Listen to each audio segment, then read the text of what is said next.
Por mucho que nos empeñemos, el mal existe. Y ya que sabemos a ciencia cierta que resulta utópico pensar en un mundo ideal en el que no nos hiciéramos daños los unos a los otros, tenemos dos posibilidades: limitarnos a perseguir a los malos para castigarlos cuando el delito ya se ha cometido, o tratar de prevenirlo. Y se puede. ¿Cómo? Nuestra invitada de hoy en el reservado, Elisa García España, es una de las pioneras en el estudio, enseñanza y aplicación de la criminología, rama del derecho con cada vez mayor demanda.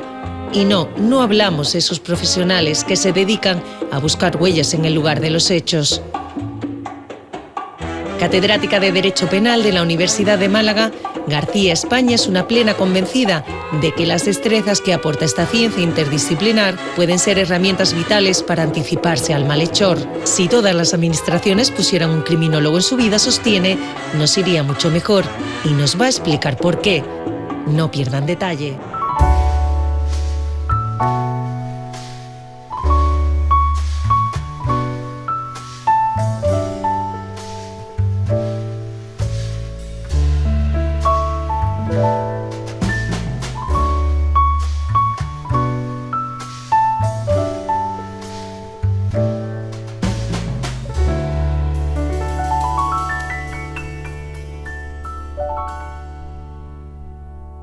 Buenas noches, Elisa, ¿qué tal?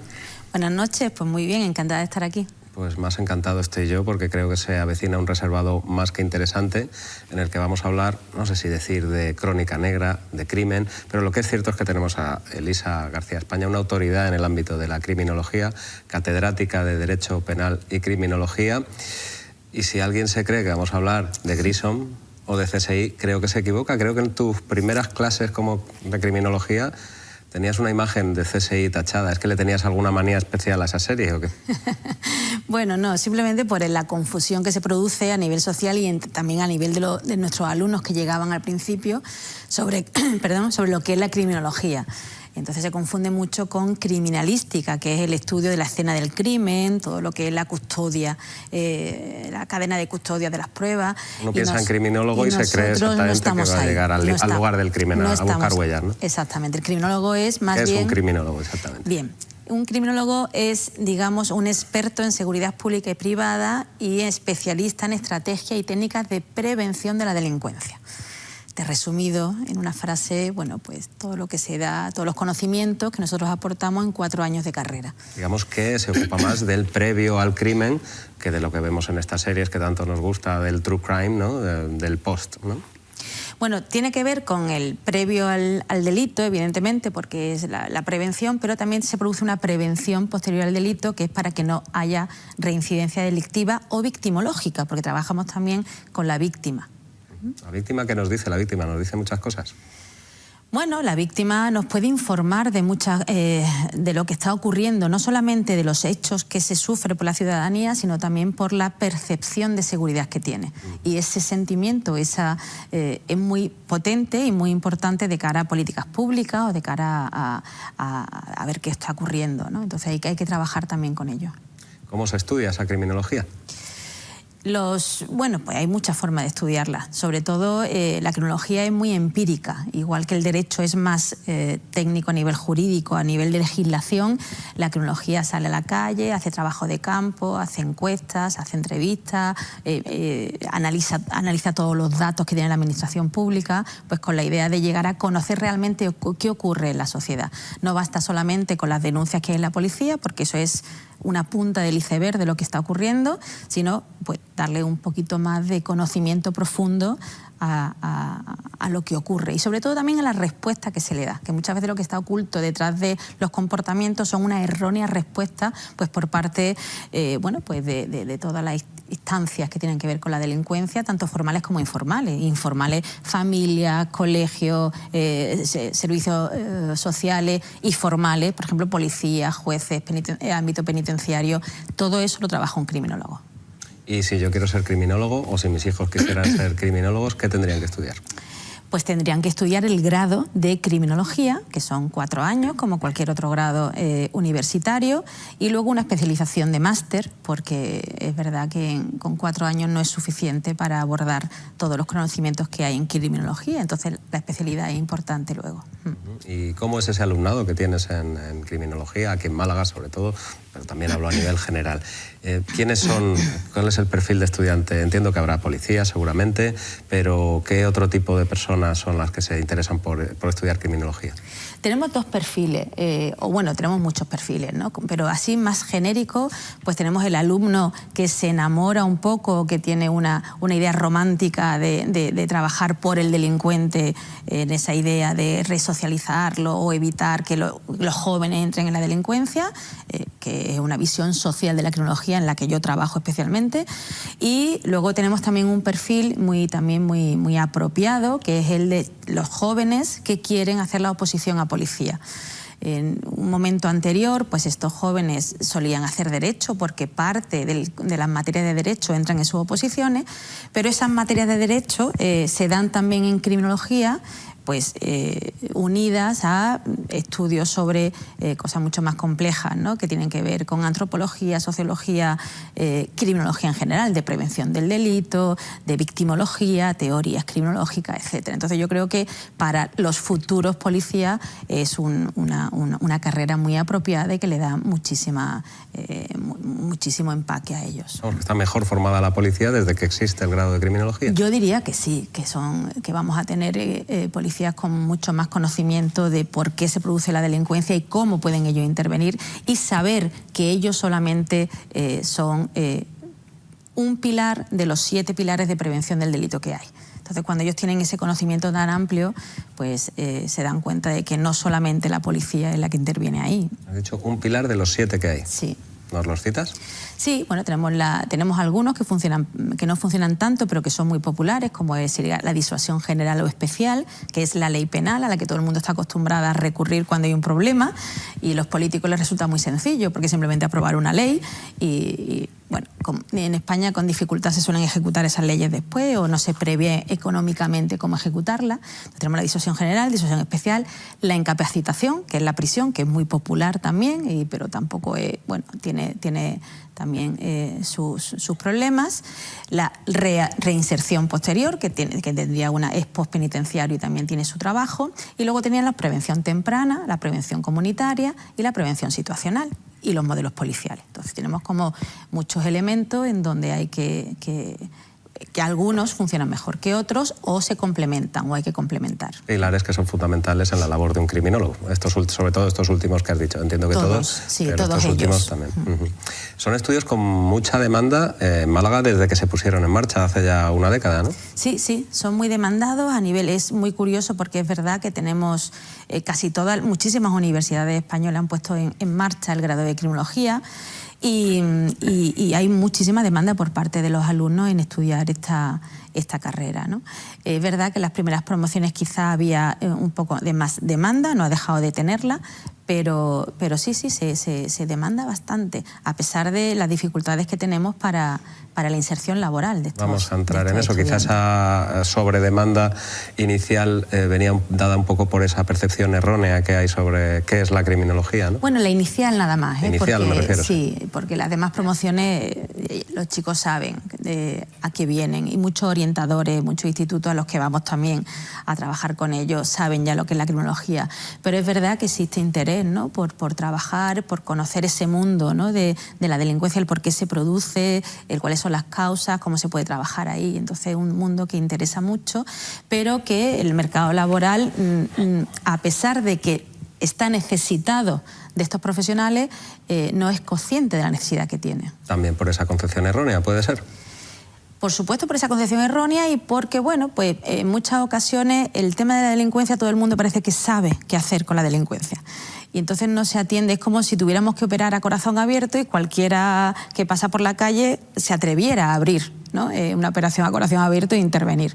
Y esto pasa con la criminología, ¿no? Cualquiera tiene soluciones rápidas, ¿no? Ese, pues, tantos años de cárcel, pues no sé qué. Casi siempre esos primeros pilares de los que hablaba. Sí. Cambiamos el Código Penal, ponemos más años de prisión, pero no atendemos a ese momento previo del crimen del que hablábamos antes. No profundizamos en las verdaderas causas. Yo creo que tiene también que ver con el momento político en el que estamos viviendo, en donde, bueno, pues el político vende mucho mejor, le da mucho más rédito político el soluciones rápidas, aunque no sean eficaces. Y desgraciadamente el ciudadano... Eso se llama populismo, Elisa. Sí. Y el ciudadano no pide rendición de cuentas, porque habría que pedir que se evaluaran esas políticas. Entonces tú evalúeme en qué medida ha mejorado a partir de su legislación, si su legislación se ha implementado y si esto ha funcionado para antes. Y no me refiero al gobierno actual, sino a todos los gobiernos de la democracia, que los que estamos viviendo, bueno, se han mantenido en el mismo nivel, ¿no? Cuando hablamos de delincuencia es muy difícil, y no solamente a nivel estatal, sino incluso a nivel regional, incluso a nivel local, ¿no? Se pueden hacer mucha intervención, mucho más de disección y de quirúrgica. Mucha más, ¿no? Quirúrgica. Sí. Deberíamos convencer a las administraciones, vamos a hacer que el reservado sea un sitio para convencer a las administraciones. Me hacía mucha gracia hablando contigo antes de la entrevista, ponga un criminólogo en su vida. ¿Deberían las administraciones apostar por tener un criminólogo, algunas ya lo han hecho, entre sus plantillas? Yo creo que es fundamental. Yo creo que como no se sabe exactamente para qué sirve, pues no se le ve la necesidad. Pero tenemos experiencias, por ejemplo, en el Ayuntamiento de Barcelona, pues tienen una plantilla de criminólogos que trabajan sobre la seguridad y hacen unos análisis muy interesantes y si pueden anticiparse a cosas que pueden ocurrir después, ¿no? A sucesos. O tenemos ayuntamientos que han decidido incorporar criminólogos en sus plantillas, pero son pocos en España todavía los que tienen incorporado algún criminólogo.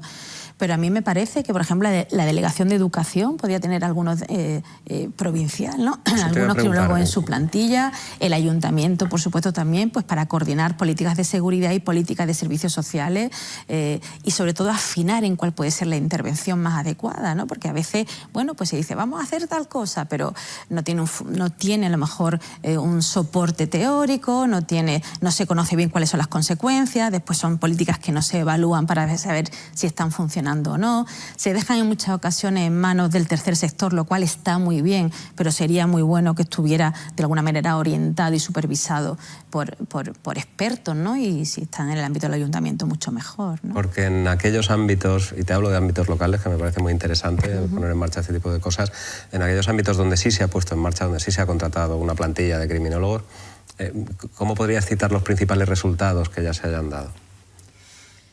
Lo principal resultado es que se obtiene una información fiable. Y cuando uno tiene información, tiene poder, siempre se dice, ¿no? Entonces, el conocer de primera mano qué está ocurriendo en tu ciudad, en tus barrios de primera mano, te permite orientar muchísimo mejor cuáles son las actuaciones que tú vas a realizar. Desde el ámbito podemos hablar del ámbito policial, por supuesto, pero mucho más amplio, ¿no? A nivel educativo, a nivel de servicios sociales, a nivel, por ejemplo, de análisis de la incidencia turística también con respecto a determinados elementos. Yo creo que te da una información muy rica que desde la instancia, desde la administración, pues puede utilizar para poner en marcha sus políticas y teniendo en cuenta que el objetivo final siempre es la pacificación social, que lo que estamos intentando es, evidentemente, que el conflicto social se reduzca y se atenúe, ¿no? Porque quien piense que podemos erradicar el mal del todo creo que se equivoca, ¿no, Elisa?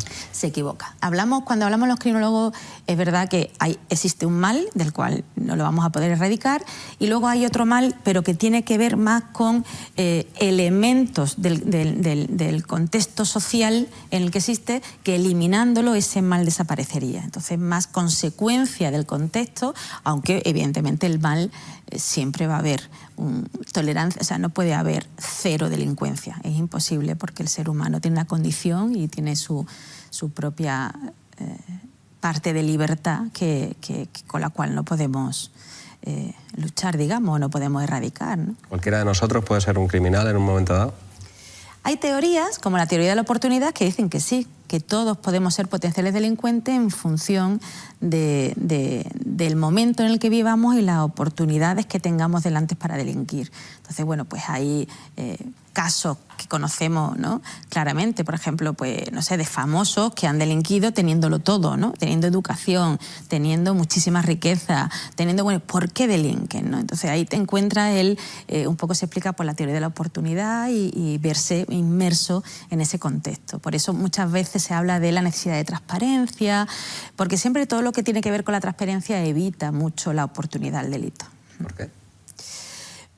Hombre, por ejemplo, en el ámbito de la corrupción, si ocultas cifras, ocultas información o lo dejas todo en el ámbito oscuro, eso permite que la oportunidad crezca, porque sabes que no vas a ser de alguna manera detectado a la hora de cometer el delito. Si tienes que aflorar todo lo que haces o todo lo que ingresas o todo lo que haces, es más complicado, pues de alguna manera realizar algún tipo de infracción en ese sentido. ¿En eso también estáis los criminólogos, en ese contexto? También. Pues muy interesante, porque a veces tenemos la impresión de que ni siquiera con todas las medidas sobre transparencia que se ponen en marcha se terminan de acotar ciertas actitudes, ¿no? Ajá, pues sí, también ahí. O sea, todo lo que tiene que ver con conductas desviadas, con infracción de la ley, con comportamientos que están en el Código Penal y entre ellas la corrupción, pues por supuesto que los criminólogos tenemos algo de conocimiento. Bueno, pues damos por sentado que el mal no lo vamos a erradicar, no, pero que sí podemos mejorar las circunstancias para que el contexto no multiplique el mal, no lo haga exponencialmente a niveles altos, ¿no? Y en eso estáis vosotros. En eso estamos. Ten en cuenta que estamos en un país, por ejemplo, en España, de los países con menos delincuencia del mundo. Tenemos un país muy seguro. ¿Eso quiere decir que no debería haber criminólogos? Pues no, o sea, el profesional en criminología tiene que estar, porque en un momento determinado esto puede cambiar y que las condiciones sociales pueden cambiar y que haya un crecimiento o un despunte de comportamientos delictivos. Y bueno, es verdad que nunca vamos a conseguir que no haya o que haya cero delincuencia, pero sí se puede reducir porque hay delincuencia que está, como he dicho anteriormente, motivada por ciertos contextos sociales. Entonces, ahí sí se puede intervenir. Sobre todo porque vamos a intervenir porque queremos ciudadanos que realmente hagan una transición a su vida adulta, que sean ciudadanos que puedan aportar a la sociedad pues conocimientos y puedan aportar. Pero si lo que hacemos es, de alguna manera, no trabajar en ese aporte, nos encontramos con población que al final es penitenciaria, lo más seguro, que bueno, pues es un coste y una pérdida de capital humano importante para la sociedad, con lo cual tenemos todos interés en que eso no ocurra. Me resulta interesante, Elisa, entre las administraciones, cuando te he preguntado por las administraciones que deberían tener un criminólogo en su vida, me has hablado directamente de la Delegación de Educación, del ámbito de la educación. Sí. ¿En qué podría mejorar? Oímos hablar muchas veces, quizá a veces de forma excesiva, de lo que está sucediendo en colegios, institutos sobre todo, de bullying, de determinados tipos de violencia, de determinados tipos de acoso sexual. ¿Qué puede hacer un criminólogo en una delegación de educación, trabajando de primera mano con un instituto, para, si no erradicar, sí prever ciertas actuaciones? Se me ocurren un montón de actuaciones y de estrategias que podría hacer un criminólogo. Yo me imagino, porque actualmente no se ha puesto en marcha en España, pero si la Delegación Provincial de Educación tuviera en su plantilla un grupo de criminólogos, pues podría intervenir en la prevención de muchos comportamientos. Hay que tener en cuenta que en todos los institutos, o sea, todos los jóvenes menores de 16 años están en los institutos, en los colegios de Málaga. Por lo tanto, ahí ya podemos tener, a partir de esos chicos, de esos menores, conocimiento de lo que le están pasando a ellos, a su familia y a su entorno. Por lo tanto, hay una riqueza de datos ahí impresionante.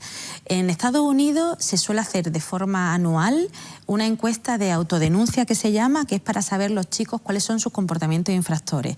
Pues el consumo de tabaco, consumo de alcohol, de drogas, de pornografía, si cometen acoso escolar a otros compañeros, si hurtan en los comercios. Entonces, si eso se hace todos los años a los chavales, vas viendo un poco cómo van progresando distintos comportamientos que son normales a lo mejor en la adolescencia, pero que de alguna manera se podría intervenir. Podría saber en qué zonas a partir de qué institutos pues tienen más incidencia en unos comportamientos que en otros. Pero es que además también se podrían incorporar a lo mejor preguntas sobre victimización y saber, bueno, pues si están sufriendo a lo mejor estos menores algún tipo de agresión en el ámbito familiar, por ejemplo, que es tan desconocido, que al final eso está tan oculto, ese tipo de comportamientos, que hasta que no pasan muchos años y la víctima es capaz de contarlo, pues están sufriendo, ¿no? O en el ámbito, digo, familiar, como podemos decir, en el ámbito deportivo, porque se le puede preguntar también si está en un equipo deportivo, ¿no? Si está sufriendo ahí algún tipo de acoso. En fin, es tan rica la información que podríamos sacar de forma continuada para ver la evolución que están llevando todos esos hechos, que creo que a la administración, a la Delegación de Educación y a la administración pública en general, creo que le daría mucha información para conectar luego con servicios sociales, para conectar luego con la policía, para poder establecer proyectos de prevención comunitaria. Bueno, hay todo un mundo de posibilidades que te da la idea de poder tener expertos que puedan hacer esto. En este sentido te pregunto, ¿crees que ha habido una evolución al alza de los delitos, de este tipo de conductas violentas en los institutos, en el ámbito escolar? ¿Lo sabemos o a veces podemos tener la sensación de que es una mera percepción, dado que ahora, gracias a los medios de comunicación, gracias a la inmediatez de la información, nos enteramos de todo en el minuto uno? ¿En qué momento estamos? ¿Hay una alarma social de verdad o realmente la cosa no podría no ser para tanto? Bien, si tuviéramos en esas encuestas desde hace años, podríamos ver si el fenómeno ha evolucionado como se percibe. Yo tengo la sensación de que estamos en una era de la información inmediata, que por eso sabemos más y nos da la sensación de que hay más incidencia de este tipo de delincuencia. Pero yo creo que no. Lo que ocurre es que tanto conocimiento, con tanta información, yo creo que sí nos podría dar la oportunidad de poder incidir, ¿no? Ya que sabemos que están ocurriendo ciertas cosas, pues el que podamos intervenir de forma bueno, profesional, ¿no? Y técnica para que eso bueno, pues se mitigue y se reduzca de alguna manera. Tal y como has definido vuestro trabajo, me venía a la mente que sois prácticamente la atención primaria del crimen, ¿no? Y esto viene al pelo porque también en el ámbito sanitario últimamente estamos alarmados, sobre todo el sector, lógicamente, porque parece que aumentan exponencialmente las agresiones al profesional sanitario. Ahí también podríais incidir de una manera determinante, ¿no?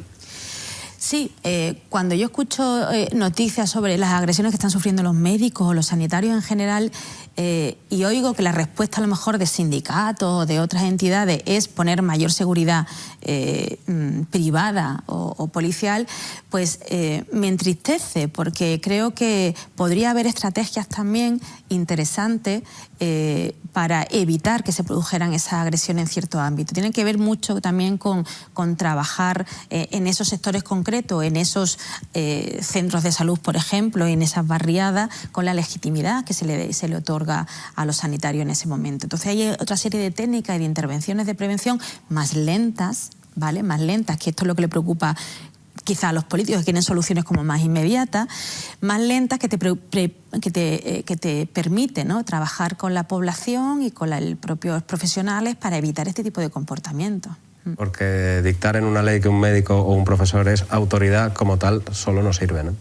Bueno, esa es la deriva en la que estamos, que es llevar al Código Penal todo. Y entonces, bueno, sí, lo has puesto autoridad. ¿Y qué? Bueno, pues al final la persona sigue produciendo la agresión porque esa disuasión general de la que hablábamos, que es uno de los bloques preventivos, tiene su techo, digamos, toca techo, y por mucho que tú lo nombres autoridad, bueno, pues sí, la pena puede ser mayor, pero el ciudadano al final... Hay que convencer al ciudadano de que un médico o un profesor son autoridad, hay que convencerles para que eso funcione. Bueno, yo pienso que hay que educar y hay que sensibilizar y hay que preparar, y también a los profesionales hay que enseñarles también es un personal que está muy de cara al público, que a lo mejor está muy sobrecargado de trabajo, y entonces son situaciones muy tensas que hay que yo creo que se pueden abordar de otra manera. ¿Nos falta educación? ¿Tenemos mucha seguridad en España en general? Creo que falta mucha educación emocional. Creo que todo lo que tiene que ver con el control de las emociones, con las habilidades sociales, con la asertividad, con la empatía, eso no se trabaja en los... bueno, he dicho, iba a decir una generalidad que no es cierta, que no se trabaja en los colegios, hay muchos colegios que trabajan ya con los menores, pero es verdad que cuando los criminólogos nos ponemos a trabajar, en muchas ocasiones los conflictos o las tensiones en casa se producen también por esa falta de conocimiento de nuestras propias emociones y de cómo manejarlas. Entonces se descontrolan y eso es lo que produce muchas veces el conflicto. Entonces el conflicto sanitario produce porque hay un malentendido, la persona está tensa, no hay un control de la ira, no hay un control de tal, y entonces ahí se produce... Quiero decirte, dependiendo de la infracción o del contexto, la respuesta es una u otra, no hay quizás una receta para todos igual. Elisa, he visto que una parte muy importante de tu vasta investigación, desde que te dedicas a la criminología, desde que te dedicas al derecho penal, se basa también en la inmigración, con un vértice importante que es el desterrar una idea que algunos quieren establecer de una manera rápida y populista, de que inmigración y delincuencia van unidos. Hay datos científicos que niegan esto. Sí, muchísimo, muchísimo. Yo, mi tesis doctoral ya hace unas cuantas décadas iba precisamente sobre la relación entre inmigración y delincuencia. Hay muchísima investigación a nivel internacional que desmiente este mito. Los propios datos oficiales, cuando se cruzan, ¿no?, de población inmigrante que llega al país con la evolución de la delincuencia, se ven que son fenómenos no solamente que están relacionados, sino que la relación es inversa. A más inmigración hay menos delincuencia. Esto puede sorprender muchísimo. Cuando yo se lo digo a mis alumnos de primera como titular, sorprenden y no se lo pueden creer, y conforme vamos analizando los datos y vamos entrando en materia, pues terminan como convencidos y asombrados, ¿no?, de que una realidad sea tan diferente a lo que las personas perciben en general. Y bueno, pues a eso me dedico, en eso trabajo. Parece mentira que lleve tanto tiempo trabajando en esto y no... Pero qué difícil, porque tú a lo mejor puedes convencer a unos cuantos alumnos, pero la impresión que tengo es que a nivel general, a nivel global, la sensación, la determinación es completamente la contraria. Completamente la contraria. Por lo que hablábamos antes, por lo fácil que es culpar al otro, ¿no? Perfectamente. Entonces estamos ahí siempre intentando la falta de conocimientos que hay en criminología y cómo se alimentan todas las decisiones en este ámbito de la percepción. Y Elisa, pues nos viene al pelo la canción que has elegido para terminar este reservado. ¿Cuál es? La canción es una canción de Ismael Lo que habla de la necesidad de unificar África, de la pacificación en África, que tiene que ver mucho con mi trabajo como criminóloga, y de hacer del continente africano un paraíso, ¿no? Entonces, en ese sentido, pues si fuese un paraíso, no habría necesidad de que esas personas dejen su tierra, dejen su familia, dejen su entorno, pues para venir a Europa a buscar una mejor vida. Por lo tanto, está conectada con la criminología y con mi trabajo concreto en el ámbito de la inmigración, que es a lo que me dedico. Pues estamos encantados de haberte tenido aquí esta noche, Elisa, y espero que esta conversación, que espero que te haya sido confortable, haya servido también para dar a conocer el mundo de la criminología y la necesidad de que, como decías, ponga un criminólogo en su vida, porque seguramente estaremos ayudando a crear una sociedad mejor. Ojalá sea así. Muchísimas gracias por este espacio y estaba encantada de estar aquí. Pues un placer, Elisa, y muy buenas noches. Muchas gracias.